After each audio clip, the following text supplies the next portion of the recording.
Okay, this is a book review of Is Atheism Dead? By the author's name is Eric Metaxas. And, I read a ton of stuff about Christianity, about the origin of life, the origin of the universe, and this is the best book for an introduction to these topics. Origin of life on Earth and origin of the universe and, sort of does God exist?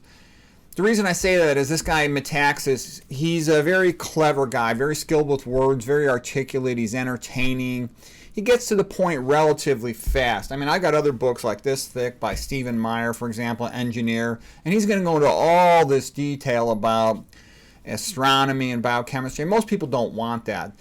This book gets you to what you're probably interested in if you care about the existence of God and the reasons why it's the smart move to believe in God, and it seems to be the most correct explanation for the origin of the universe and the origin of life.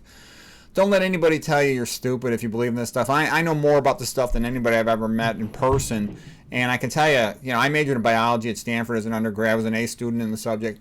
There's good reason to believe that this comes from God because there's no scientific explanation for this stuff. Scientists can't even remotely explain this stuff. It makes sense that it comes from God. Also, in terms of, if you look at the definition of a human, right now in the West, there's two competing views of life and of mankind. The first view is what we would call atheistic Darwinism, which basically says mankind is just a talking primate. He's essentially a talking ape. There's nothing special about him. He's just a random coincidence of evolution.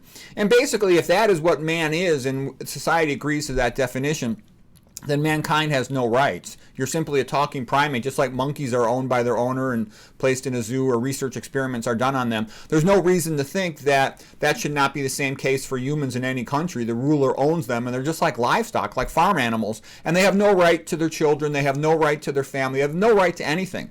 And it's important to realize that, and if you think it's otherwise, you haven't studied history. That's exactly what it comes down to. So here's a quote by Alexander Solzhenitsyn from Russia in the 1900s. Where over 65 million people were killed by Stalin. And here's what Solzhenitsyn said. He lived from 1918 to 2008. He said, if I were asked to summarize the main cause of Russia's destruction, what killed 65 million of our people, I would say, because men have forgotten God. That's why all this happened. Okay? Yeah, basically, Alexander Solzhenitsyn. If you're not created in the image of God, thus partly divine, as well as part beast, part human, etc., then you have no intrinsic natural rights, and and if you reject Christianity, then as Nietzsche said, there's no reason you should expect to be treated by Christian ethical standards. So you want Christianity. It's an appeal outside of whoever is the ruler of the moment to some traditional sense of human worth and dignity and rights. Okay, so that's a good thing. Anyways, for the scientific explanations, this is the best book.